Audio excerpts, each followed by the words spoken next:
Amen. Still God is good. Amen. Walang sakit na pwedeng maghinder ng mga pagsasamba ng mga anak ng Diyos. Amen? Walang ulan, walang buksing. Usually noon pag mayroong buksing, yung iba hindi nagsisimba. Okay, so bear with me if ever I would bark this morning. Expect na, kasi yung lalamunan ni Pastor Aster talagang, used up. I was first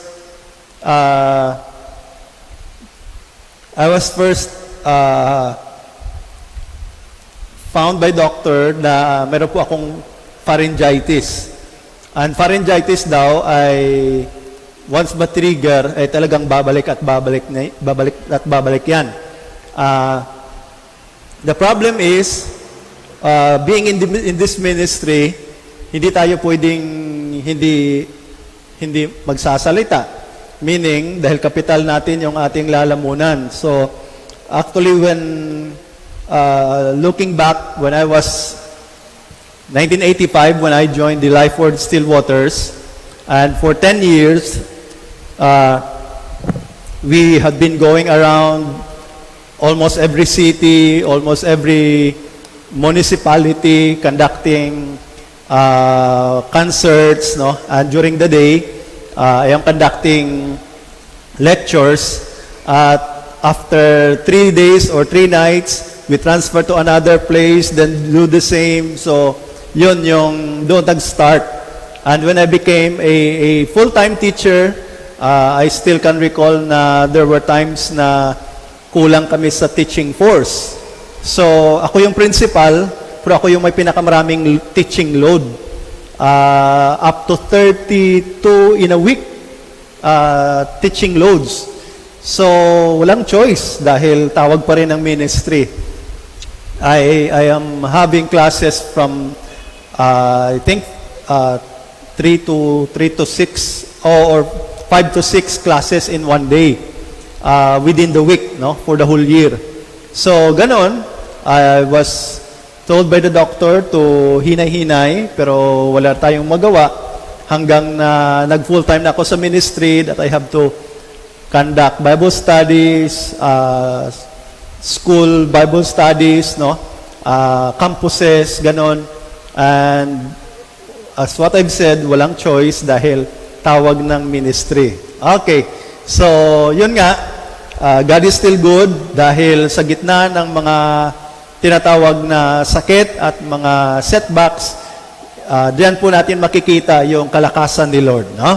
Diyan po natin makikita yung healing, ang provision ng Panginoon, at kung wala po sa Kanya, wala naman tayong pwedeng gawin sa mundo. So, I believe one day, kung magiging useless si Pastor Aster dahil hindi na makapagsalita o hindi na makaka-minister, then I would rather pray na uwi na lang ako kay Lord, no? Rather than staying, and for what, no? Because I believe our life here in this earth would be useless if our business is not doing the Lord's business. Okay, amen? If it is not the Lord's business, kaninong business yung ginagawa natin? Kaya nga, kahit nasa gitna tayo ng pandemya, kailangan we have to rejoice because we are still doing the Lord's business. Amen? Now, we are now on the part 3 of our series, still taken from the book of Philippians, chapter 4. And we'll be reading still verses 4 until 7. I would like to request you to stand with me as we as we read these verses.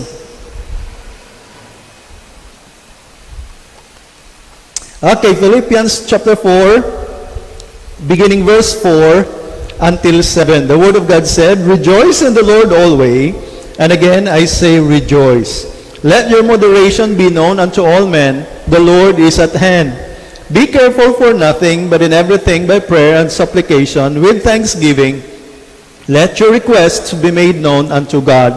And the peace of God, which passes all understanding, shall keep your hearts and minds through Christ Jesus. Let us pray. We are so thankful, Lord, that once again we can have this wonderful opportunity to learn from your words, be encouraged despite of this pandemic.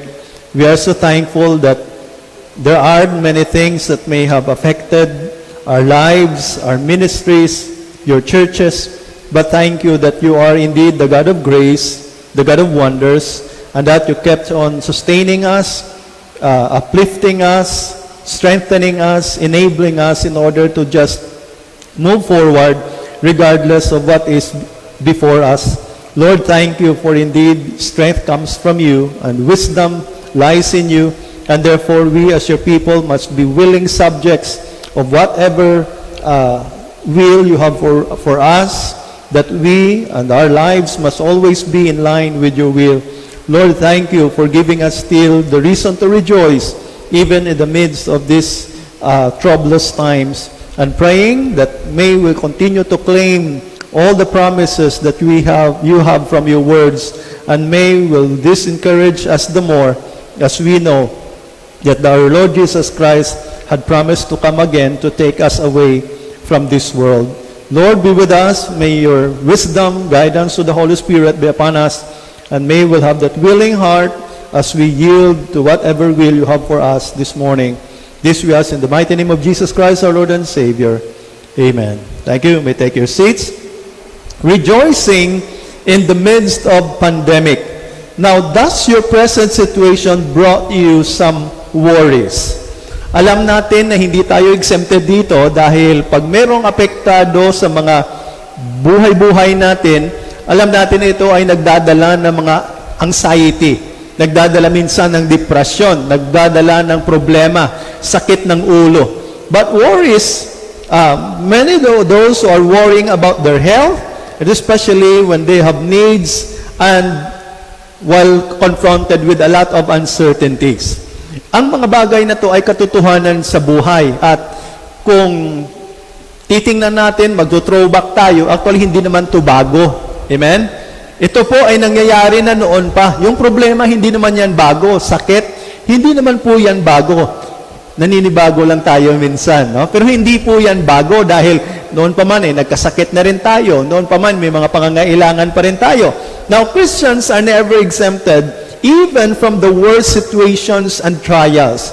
And we have to admit na kung ang buong mundo ay maharap sa ganitong pandemya, ay wala po tayong choice upang sabihin na magiging exempted tayo or mayroon tayong tinatawag na VIP pass kay COVID, na hindi tayo mahawa, na hindi tayo maapektuhan, no?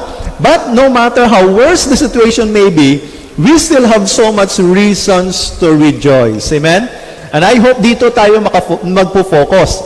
Hindi po kung ano yung threat ni COVID, hindi po kung ano yung magiging mga problema, but I hope we'll be looking and focusing on the reasons why we still can rejoice after all this. Now, remember that the Philippian church has the secret to their joy. And what I have been saying in the past 2 Sundays, and actually the rejoicing is not dependent on their situation, neither on the amount of money or wealth which they possess. Dahil mahirap lang po sila among churches na itinalaga ni Paul. Actually, yung Church of Philippi ay yung pinaka-poor.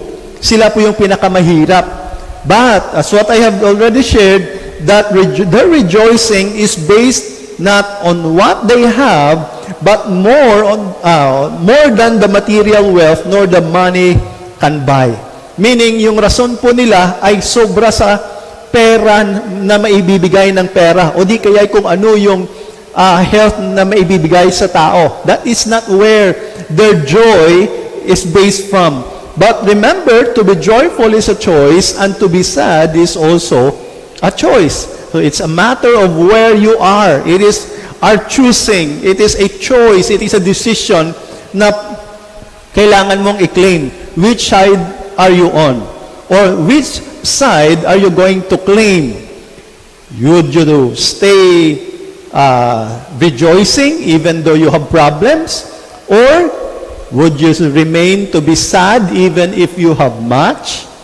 Again, it is a choice. Now, last 2 Sundays ago, I have shared with you the first reason why we rejoice, because we are in the Lord. And as what I've shared also, sabi nga ni Paul, Philippians 4:4, rejoice in the Lord always, and again I say rejoice. I hope that is clear enough to tell us that being in the Lord is that we can rejoice always.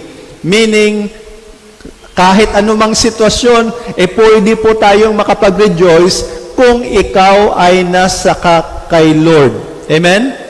Meaning, kung wala ka kay Lord, kahit nakahiga ka sa pera, nakahiga ka sa kayamanan, kung wala ka kay Lord, ay hindi ka always makaka-rejoice.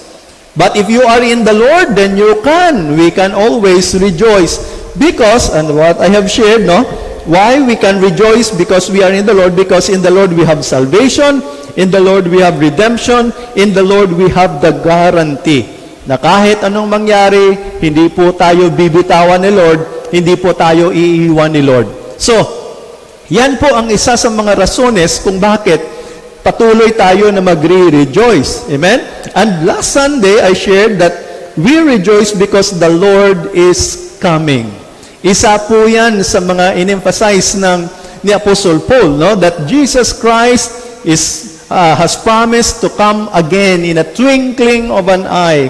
Jesus Christ himself in John chapter 14, verse 1-3, sabi niya, let not your heart be troubled. You believe in God, believe also in me. In my Father's house are many mansions. I go to prepare a place for you. And if I go and prepare a place for you, I will come again, and I will receive you unto myself, that where I am, there you may be also.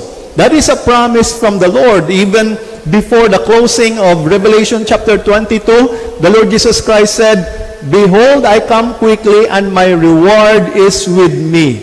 So, Jesus had promised to come again. Kaya nga, kung itong mga bagay na to ay nagpapahayag ng tanda, nagpapahayag ng katotohanan na ito ay mangyayari bilang pagpahayag na malapit na pagbalik ng Panginoon, dapat magiging rejoicing ang bawat Kristiyano. Amen? Because we know Jesus is coming again. And if He is coming again, meaning our time of worries or the length of years na kung saan ay patuloy yung maraming Kristiyano na nagsasuffer, ay matatapos na. Mag-graduate na tayo. Amen? A lot of people, graduation time ngayon. Kawawa yung iba, may nakita ko sa Facebook, meron silang mobile graduation. Nasa bukid yung paaralan, yung karo ng hila-hila ng kalabaw, nilagyan nila ng mga decoration, ng mga balon, at pinupuntahan yung bawat bahay ng mga bata. At doon, pupuntahan yung bahay ng isang bata, aakyat ng bata doon, bibigyan ng diploma, bibigyan ng medal kung meron, kukunan ng picture, then pagkatapos, lipat sila ulit sa kabilang bahay naman. Sabi ko, unique naman to But you see, graduation, that is something na iba po yung feeling natin pag natapos natin yung ating school year. Now, what about na matatapos na tayo dito sa mundo? At the coming of Jesus, we will be graduating as Christians from this world. And I tell you, sa langit, wala nang evangelism doon. Sa langit, wala nang tithes and offering doon. See? Meaning, all of the worries that we have will be left behind. Wala nang virus, wala ang Vilsa virus, bill sa kuryente, bill sa... wala na doon sa langit. So, we will be leaving behind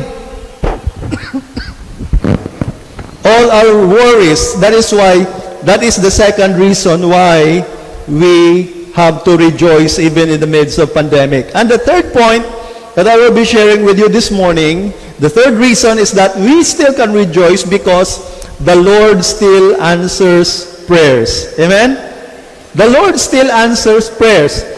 Kung bakit bilang mga anak ng Diyos, kahit po nasa gitna tayo ng pandemya, maraming pangangailangan, yun nga sabi ko, pag tinignan natin yung TBBC chat group, actually yung lahat halos doon sakit, patungkol sa sakit. So nagkakamustahan, kamusta na ba? O medyo okay na, o ganito, ganon.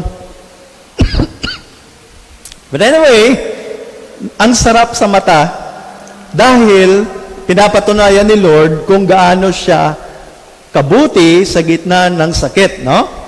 Ito yung sabi ni Paul, verse 6, Philippians chapter 4. Be careful for nothing, or do not worry about anything. Yan po yung ibig sabihin, no? Do not worry about anything, but in everything by prayer and supplication with thanksgiving, let your requests be made known unto God. This, I believe, one of the most wonderful reasons why we still need to rejoice. Why? Dahil hindi tayo nag-iisa. Amen? In this moment na kung saan yung iba ay halos nagpapanik na, pag nawala na yung, hindi yung hininga, yung sense of smell, yung iba nawala yung sense of taste, nagpapanik na, napapraning na kaagad. Baka ito na yung sinasabi nilang COVID, o baka, ang dami na ng mga baka-baka. Saan napunta yung kabayo? Dami ng mga baka-baka dahil napapraning nga. Kung na-notice ninyo, bakit biglang nawala yung dengue? Bakit biglang nawala yung lagnat? Bakit biglang nawala yung trangkaso? Yung ibang sakit, nung lumabas si COVID, yung ibang sakit nawala. Even sa US, actually 2019, 2019 and prior, no, sa kay COVID, kahit sa US, yung kanilang influenza cases or flu cases, nag-a-average sila every year. May vaccine na yan, ha? May flu vaccine na. Nag-a-average sila sa 643,000 cases sa US. Nung dumating si COVID 2020, alam niyo ba kung ilan yung flu cases? 18,000. Anong nangyari? 643,000 every year before COVID, 643,000 average. Pero nung 2020, 18,000 na lang si flu. Saan napunta? Nag-COVID na. Anyway, maraming tao yung takot, but sabi nga ni Paul, in everything by prayer and supplication. At dito tayo magfo-focus why we still can rejoice during this pandemic because the Lord still answer prayers. Now, the Bible never taught that we will never get sick or will not experience financial needs, troubles, and struggles. Hindi po yan itinuro ng Biblia. Only prosperity gospel preachers will tell you that now that you are a Christian, you will not get sick, you will become financially rich, and will live a trouble-free life. Prosperity gospel preachers lang po yung nagsasabi niyan. Ang Biblia, hindi po yan sinabi ng Biblia. But what Paul said in verse 6, according to our point, is that rather is we must not worry when we are sick or in need or having troubles because we can always come to God through prayer. Meron po tayong pagdadalhan ng ating kabigatan. Kung meron man tayong sakit, meron po tayong malalapitan. Kung meron man tayong pangangailangan, may paghihingan po tayo. So, hindi po yung issue na wala ka ng sakit or dapat magiging mayaman ka na para walang problema yung Christian life mo. That is not being taught in the Bible. Instead, that in whatever state or in whatever situation we may have, the Bible declares that we can always come to God in prayer. Amen? And that is something. I tell you, hindi lahat ng tao ay merong ganong privilege. Because during these difficult times, this is where prayer plays its important role. Diba? Kung maraming problema, mas nagiging prayerful tayo. Kung walang problema, ano, easy-easy din. Ganun lang yun. That is why I have been saying this, that sometimes the Lord allows bad situations to come in order to push His people to pray. Ano, alam niyo ba ibig sabihin ng push? Pray until something happens. O, yan yung tinatawag na push. So God wants to push His people using circumstances so that we pray until something happens. Dahil kung walang pressure, okay lang. Tayo pa naman, especially mga Pinoy, di ba? Pag malayo pa sa deadline, okay pa. Pero pag bukas na, ayan, magka-cram na yan. So, ganun din. God is using situations or bad situations in order to push us, for us to challenge us to pray. Now, while the world is panicking and not knowing how to resolve the COVID situation, Christians can still rejoice because in every problem we have, our solution is just a prayer away. Amen?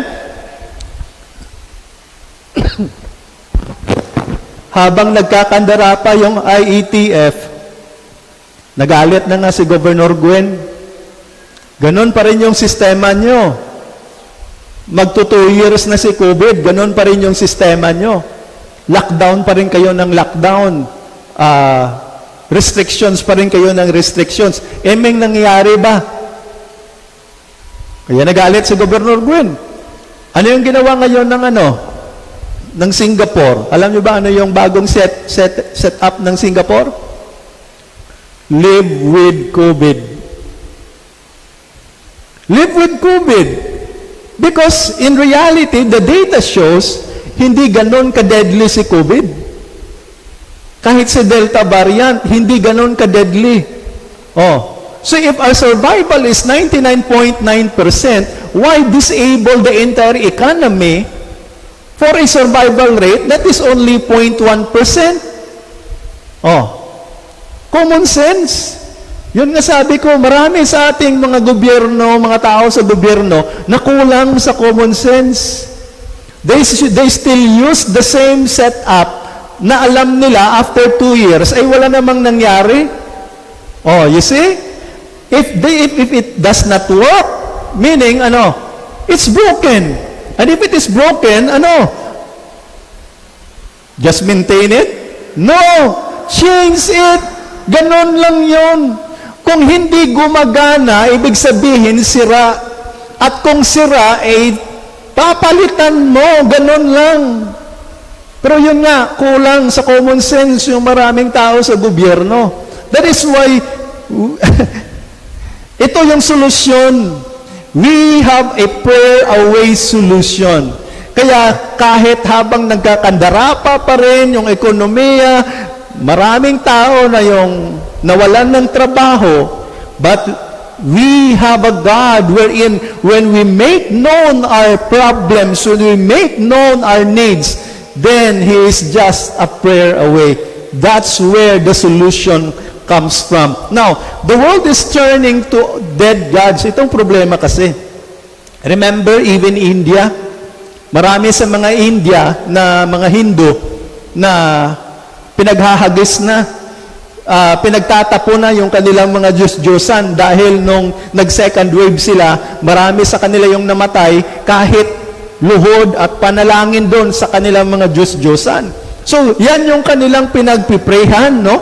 Now, the world is turning to dead gods and images of dead saints which can never hear and answer prayers. Sasabihin na nanalangin naman kami, pastor. Ang tanong, kanino ka nananalangin? Sa buhay ba? Or patay? Ito yung sabi ni David in Psalms 115, beginning verse 1, sabi niya, "Not unto us, O Lord, not unto us, but unto thy name give glory, for thy mercy and for thy truth's sake. Wherefore should the heathen say, where is now their God?" Verse 3, "But our God is where? In the heavens, He hath done whatsoever He hath pleased." Meaning, He is in the heaven and he do whatever he pleases because he is alive. Amen? Oh. Now, in verse 4, sabi ni David, their idols are silver and gold, the work of men's hands. Ito yung pinagpiprihan ng marami. Luhod sila ng luhod doon sa mga idol, sa mga imahe, na kung saan, sabi niya, gawa lang ng kamay ng tao. Remember na ang totoong Diyos na nakikinig at sumasagot sa mga panalangin natin ay nandoon sa langit at gumagawa ng kanyang kagustuhan. Hindi yung mga bagay na ginawa lang sa kamay ng tao. Hindi ka dyan humihingi. Hindi ka dyan magpipray. Ano sabi ng verse 5? They have mouths, but they speak not. Eyes have they, but they see not. May korte nga ng bunganga, wala naman larynx, wala naman pharynx. Oh. May mata, wala namang retina. Oh. Paano makakakita? Ito pa, verse 6. They have ears, but they hear not. Why? Dahil walang hammer, walang anvil, walang stirrup. Oh, walang pandinig. Noses have they, but they smell not. Oh, wala namang butas. Wala namang baga. Paano humihinga? Paano mabubuhay? Verse 7, they have hands, but they handle not. Feet have they, but they walk not. Neither spake they through their throat. That they make them, or they that make them, are like unto them. So is everyone that trusteth in them. Ano ibig sabihin ni David? They that make them are like unto them. Ano ibig sabihin? Dumb. You have a God where you pray before and call on those gods who are dumb. Sabi ni David, kagaya ka nila. Dumb ka rin. Kung ikaw yung lumuluhod, tumatawag sa alam mo, walang tenga, walang bunganga, walang mata, at dyan ka nagtatawag, dumb ka rin. You see? Ganon lang yung sinabi ni David dyan. Katulad ka nila. Kung bakit ito yung nangyayari sa mundo. Sa gitna ng pandemya, maraming tao yung tumatawag sa patay na Diyos. But remember, yung nasabi niya sa verse 3, that our God is in heaven and He doeth whatever He pleases. Yun yung totoo at buhay na Diyos.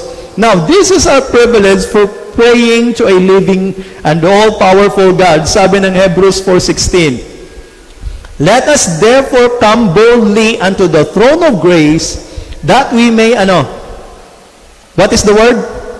Obtain, mercy and find grace to help in time of need. We can come boldly, meaning we can come freely or openly. Walang restrictions po dyan. Walang social distancing. We can always come anytime in order to find grace and obtain mercy in time of need. Yan po yung pribileyo natin. So, mayroong pangangailangan? Yes. May sakit? Yes. But we can always come unto the throne of grace. Okay, the word pray, from the Greek word proseukomai. Okay, proseukomai, meaning to pray to God, to supplicate or petition or worship. Now, understand that God has three kinds of answer to our prayers. Nandyan yan sa loob, no? Noon, pero natabunan, kaya natakpan. And alam natin na ito yung mga tatlong klaseng sagot ni Lord every time we pray. So, whatever prayer we have, it always falls on these three categories. Number one, God's answer is yes.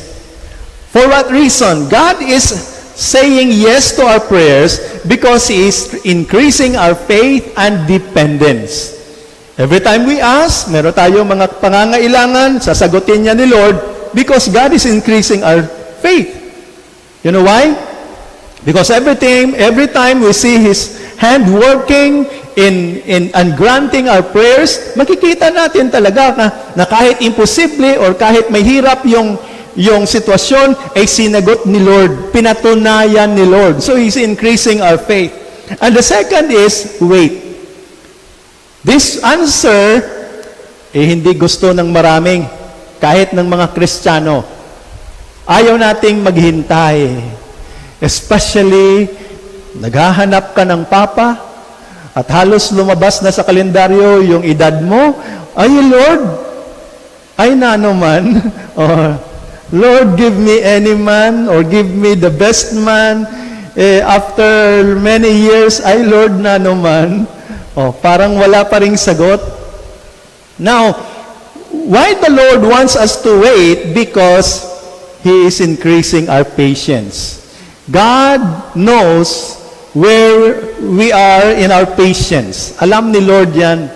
And sometimes by way of allowing us to wait for the time, for the proper timing na gusto ni Lord, at the same time, He is training our patience. Mahirap naman kasing i-develop yung patience, hindi yan overnight. And it takes a lot of exposure to situations so that we can be able to develop that patience. And of course, yung masaklap para sa iba, and many doesn't want this kind of answer, the no answer.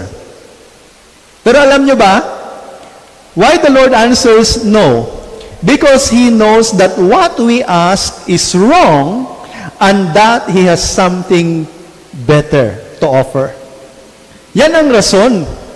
Dahil kung ibibigay ni Lord kahit hindi tama, kahit you have been praying, Lord, gusto ko yung babae na yan dahil yan talaga yung ideal woman ko. Yung vital statistics is 34, 24, and no more. Manananggal pala, may lahing aswang. O kaya gayon yung vital statistics. Lord, yan yung kasi yung gusto ko. Sabi ni Lord, no. Because pag yan yung nakatuluyan mo, ay lalayo ka sa akin. Pag yan yung babae yung matutuluyan mo, ay magiging miserable yung buhay mo. So the Lord will not answer because He knows who's better. Kaya yun, kung wag tayong magpupumilit, minsan para tayong yung maliit na bata, pag humihingi ng candy, hindi na ngayon candy. Pag ayaw mo bigyan ng smartphone or tablet, ay magmamaoy. Parang ganon.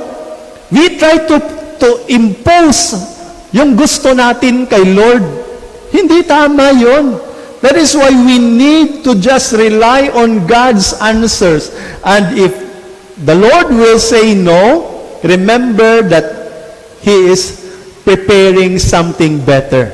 So kung hindi mo matuluyan yung lalaking pinakagusto-gusto mo, huwag kang ma-discourage because God will give you the right one. Amen? Because not all men are the right man. So God has prepared the best one. At kung hindi man yan dumating ayon sa gusto natin, remember, God has a better plan. So ito yung tatlong klaseng sagot ni Lord. Now, alam ba natin na ang panalangin ay importante sa buhay Kristiyano? Now, prayer is our direct line of communication to our Heavenly Father. And I also always say, with prayer, there are no busy lines, no party lines, no drop calls, no dead spots, no cannot be reached, no out of reach, no not unattended, no not unavailable prompts. Imagine, sa kay Lord lang po yan na access. Smart, Globe, PLDT, dito, saan pa? Oh, yun. May magkakaproblema ka doon. Hindi lamang na pumapatak yung metro. Oh, minsan, marami pang, the number you dialed is an alphabet. Oh, the number you dialed is an alphabet daw. Number na nga, alphabet pa. Oh. So imagine, but with prayer, we have always the direct line of communication to God. And therefore, walang party line at hindi po yan mananakaw ni Satanas. Because that line is only connected with you and the Lord. Amen? That line is only connected between you and the Lord. So hindi yan pwede ma-interrupt ni Satanas o mga demonyo. Kaya yan ang privilege natin na kahit anuman yung klaseng pangangailangan or sitwasyon meron ka, you have the direct line to tell your Heavenly Father in prayer. Now remember that prayers that God will not answer are this. We must be careful as Christians dahil kung gusto mong sagutin ni Lord yung panalangin natin, gawin mo yung nararapat. Dahil merong mga panalangin na hindi ni Lord sasagutin. The faithless prayer. Yung kulang sa pananampalataya na panalangin. Sabi ni James, chapter 1, verse 6, but let him ask in faith, nothing wavering. For he that wavereth is like a wave of the sea, driven with the wind and tossed. Dalawang bagay, sabi niya. First, with faith. Faith means constancy in such profession. Meaning, if you believe, be constant in what you believe. Yan ang ibig sabihin. Huwag ka nang bumitaw, huwag ka nang lumayo. Diyan ka lang. Stay put ka dyan. Yan ang ibig sabihin ng pananampalataya. And nothing wavering, from the Greek word diakrino, meaning do not hesitate, do not doubt, do not stagger. Meaning, when you say waver, di ba, yung wave, gumaganon. So, hindi po yan yung klaseng panalangin. Sabi ni James, we have to put faith, and that faith must be established faith. Hindi yung faith na merong doubt. Magpipray ka, Lord, parang COVID na to ah. Lord, bubuhayin mo pa ba ako? Oh, parang ganon. Parang duda ka pa na parang hindi kaya ni Lord. Inabuhay nga ni Lord yung patay, ikaw na yung humihinga pa. COVID lang yung kaaway mo, parang dudahan mo na si Lord na hindi ka kayang pagalingin. Oh, wavering faith or faithless prayer. The second thing is that selfish prayer. Selfish prayer. Makasarili. James 4:2. You lust and have not, ye kill and desire to have and cannot obtain, ye fight and war, yet ye have not because ye ask not.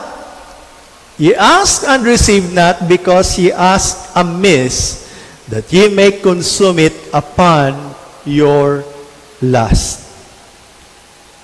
Yung panalangin na para lang sa'yo. And you know what? The beauty of collective prayer, the beauty of praying for one another, because ang tinuturo ng salita ng Diyos na huwag kang makasarili. Minsan kahit sa prayer, napaka-selfish natin. Lord, gusto ko, Lord, gawin mo to para sa akin, Lord, ganito, ganon. And you never mind about others. You know the secret why the Lord blessed Job? Pag tinignan natin yung last part nung na-recover na si Job, Job prayed not for himself. During that time, recovering siya sa kanyang boils all over his body. Patay yung mga lahat niya ng anak, nawala yung kanyang mga ari-arian. But you know what Job did? he still prayed not for himself, but he prayed for his friends. Siya yung mas nangangailangan, pero hindi niya pinag-pray yung kanyang personal na pangangailangan. Instead, he prayed for the needs of his friends. At alam nyo ba, not only na sinigot ni Lord yung prayer ni Job para sa kanyang mga friends, but the Lord gave him double portion. The Lord gave Job the double portion. The Lord multiplied what Job has lost. The Lord multiplied it. And you know what? Kung ano yung itinuturo ng tinatawag na unselfish prayer. Because every time we pray for ourselves, alam naman ni Lord kasi kung ano yung motibo natin. Alam ka naman kasi ni Lord kung ano yung nasa heart natin. So dahil alam na ni Lord na selfish ka, hindi yan sasagutin ni Lord. But the more you pray for others, and the Lord sees your heart, that you are not selfish, and that because you care for others, not only that the Lord will grant your prayers, but the Lord will bless you more for having an unselfish prayer. So kung gusto mo sagutin ni Lord yung prayers mo, huwag magiging selfish. Huwag magiging selfish. Balikan natin yung verse 6 ng Philippians 4. Ito yung sabi ni Paul again. Be careful for nothing, or don't worry about anything, but in everything by prayer and supplication, with thanksgiving, let your requests be made known unto God. 3 quick things before I end this message. Ito yung sabi ni Paul. We pray a worry-free prayer. Don't worry about anything. When you pray,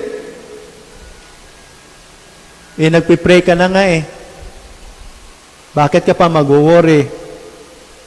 Dalawang bagay lang. Either you stop praying and you start worrying, or you stop worrying and start praying. Ganun lang. Kung nagpe-pray ka na, stop worrying dahil dinadala mo na yung kailangan mo. Kung ano yung mga pangangailangan meron ka, dinadala mo na sa trono ng grasya ng Diyos. So stop worrying. So, as we pray a worry-free prayer. And the second is, pray a thanksgiving prayer. Alam nyo ba? Kahit meron kang sakit, pasalamatan mo si Lord. Pasalamatan mo si Lord. You know why? Dahil talagang bag down din ako last week, or this week, I had the opportunity and the privilege to delegate some of yung Bible study, yung prayer meeting. Oh, you see? Nakapagpahinga si Pastor Aster. You see? That is something. So thank the Lord. Because when we are still thankful, even in the midst of sickness, talagang iba yung klaseng puso na yan. Yung iba, Lord, thank you dahil nanalo ako sa loto. Lord, thank you dahil nakapasa yung anak ko. But bihira tayong makakarinig, Lord, thank you dahil natrangkaso ako. O Lord, thank you dahil nagka-COVID ako. We seldom hear, I don't think I have heard anyone who said, I thank the Lord because I was contracted with COVID. Talagang dahil mahirap. But if you still can thank the Lord for your battles, if you still can thank the Lord for your troubles, then you are in a different level of spiritual life. It will show. It will show that you have a different level of spiritual life if you can still thank the Lord, even you are facing a lot of problems and trials in life. And the third is that pray an open prayer. Sabi niya ni Paul, let your requests be made known unto God. Open it to God. Anong kailangan mo? Kagalingan? Kalakasan? Ano? Sabihin mo lang kay Lord. Sabihin mo lang. Pray an open prayer. Minsan nagiging secret pa tayo, Lord, I have this personal need. Sabi ni Lord, ano yan anak? Secret. Ayaw mo pang sabihin. Secret ka pa kay Lord. I-open mo na. Yan yung ibig sabihin, let your requests be made known. Meaning, open it to the Lord. Ibuhos mo na. Lubos-lubusin mo na. Huwag mo nang itago. Minsan nahiya pa tayo. But pray an open prayer. Kaya nga ito yung sabi ni Paul later in chapter 4 verse 19. Look at that verse. Paul said to the church of Philippi, but my God shall supply some, very clear, all your need. All your need. God shall supply, again, the word supply, that is for free. That is provision from God. Hindi mo yan bibilhin, hindi mo yan uutangin. But God will just supply. Hindi sinabi ni Pablo, some of your needs. But Paul said, all your needs. Financial needs, material needs, physical needs, spiritual needs. Lahat yan, susuplayan niya ni Lord. And look at that verse. According to His riches. Now try to ask yourself, gaano ba ka-rich si Lord?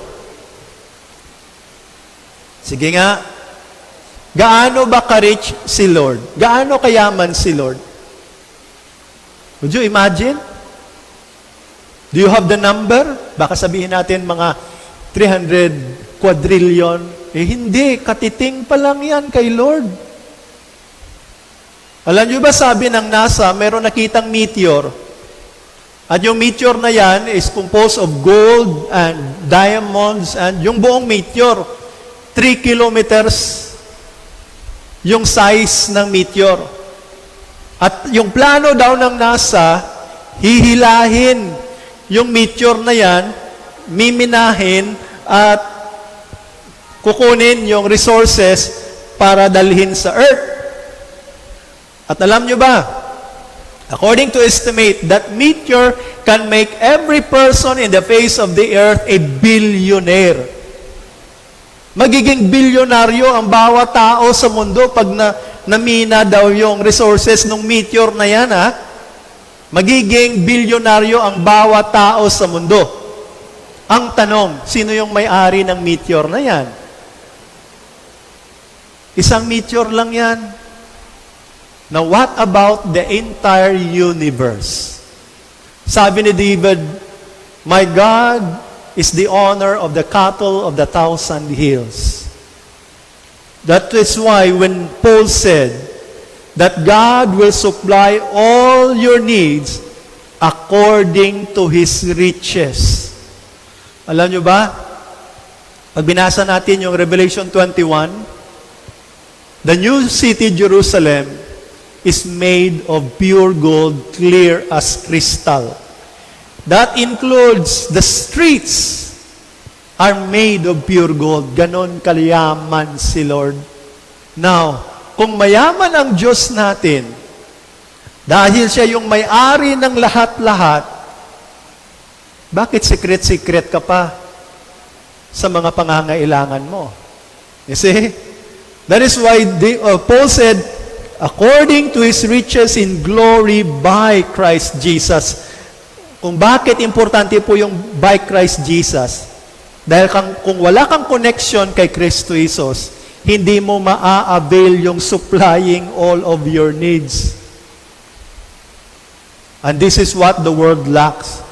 Because not all people in the world doesn't have the connection with Jesus Christ, then they are not guaranteed to receive the supply coming from the Lord. But if you are a child of God, there might have the pandemic, merong mang sakit, merong mang mga pangangailangan, but if you are connected with Jesus Christ, the promise is upon you. God shall supply all your needs according to His riches in glory. Because you are in Christ Jesus. We still have a God who answers prayers. And therefore, hindi man tayo exempted sa mga demands at pangangailangan sa araw-araw, but we have a God who hears, and we have a God who still answers our prayers. So Paul wrote these words to a church who still rejoices in the midst of needs. So why worry when you can pray? Amen? Rejoice, for we have a listening and an answering God. Huwag mong i-miss yung katotohanan na yan. Why we still can rejoice in the midst of pandemic? Because we have a listening and an answering God. Nandyan pa rin siya. Hebrews 4:12. We can just come boldly unto the throne of grace in order to find help in time of need. So as we close with this message, remember that prayer is one of our privileges while living in these difficult times. Let us not forfeit that privilege. Amen? Don't forfeit that privilege.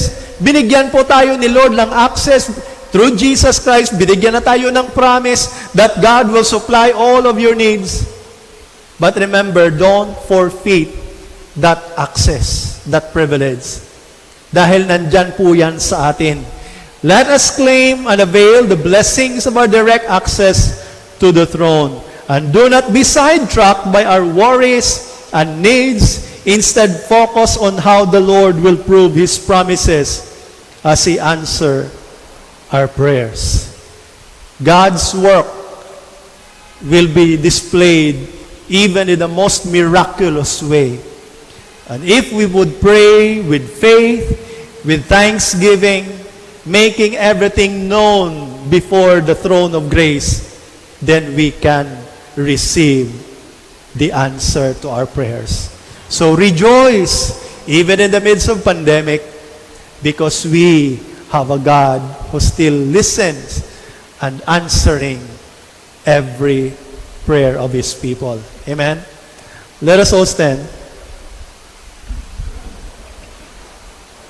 Let us pray. We are so thankful, dear Lord, for your words. And indeed, we may not be exempted in facing a lot of troubles and trials while living in these years of pandemic. But we thank you for the joy of knowing that we still have a God who hears and answers our prayers. Lord, thank you that we may have needs just like any other people or any other person in this building. But thank you that your riches is far beyond our imagination. Because being the owner of heaven and earth and the entire universe, we know, Lord, that there's no limit to what you can provide, what you can supply. Lord, thank you for knowing that we have a God who would always do His best for His children.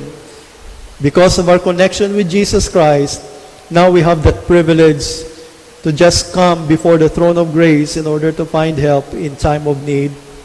Lord, challenge us to be more prayerful. Challenge us to regain strength, knowing that when we are just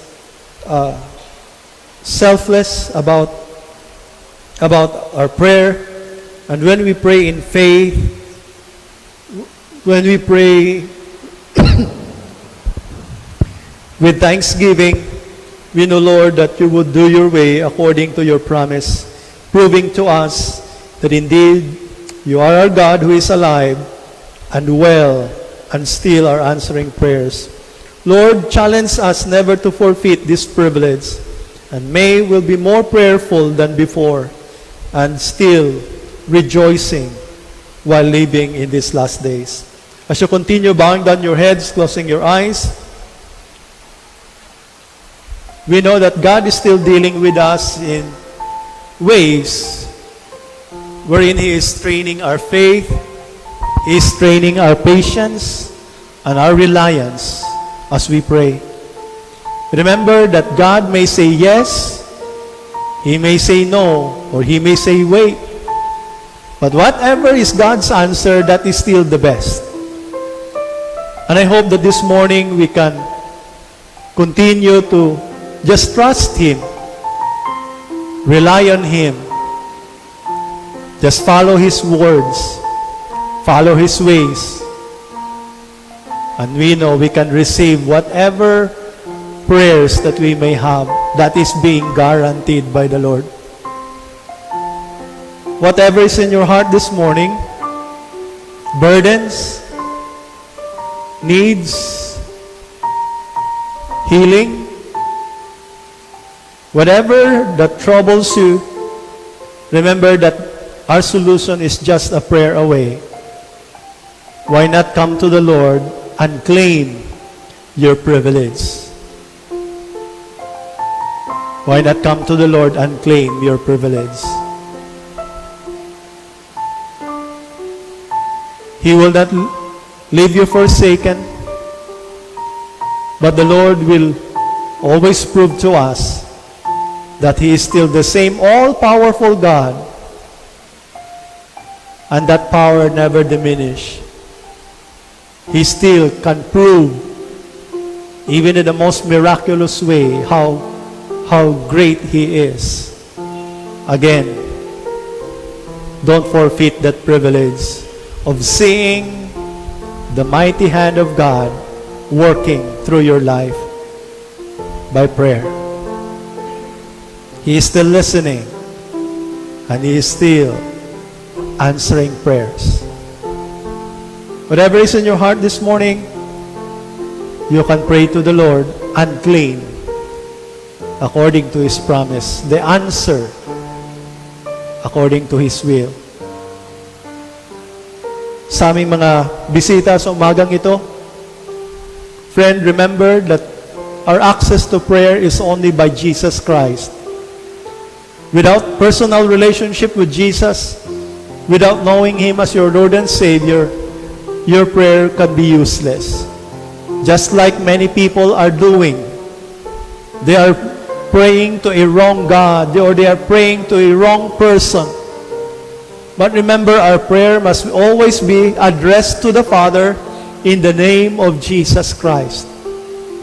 That is why it begins with Jesus. It begins with your faith in Him as your Lord and Savior. So before we close in prayer this morning, will you acknowledge Jesus Christ as your Lord and Savior and say, yes, Lord, I know that I could never reach your throne. I could never reach heaven. I could never avail the privilege of receiving answer to my prayers without Jesus Christ. But now, I admit my nothingness, my sins, and that I want to accept Him as my Savior. Lord, forgive me for my sins. And I accept Jesus as my Savior. I want Him to be in my life. I want to receive that gift of eternal life. Any decision before we close this morning? Just raise your hand as a sign. Pastor, gusto kong tagapin si Jesus na aking tagapagligtas. I want to have that personal relationship with Him so that I can have that access to the Father through Jesus Christ. Any decision this morning before we close in prayer? It's a choice between you and the Lord. It is now your decision, and it's up to you But I would like to challenge you, if you want to receive your answer to your prayers, don't miss the Lord Jesus Christ, because He is the only way to the Father. He is the only way to the throne. Let us pray. We are so thankful, dear Lord, for your words.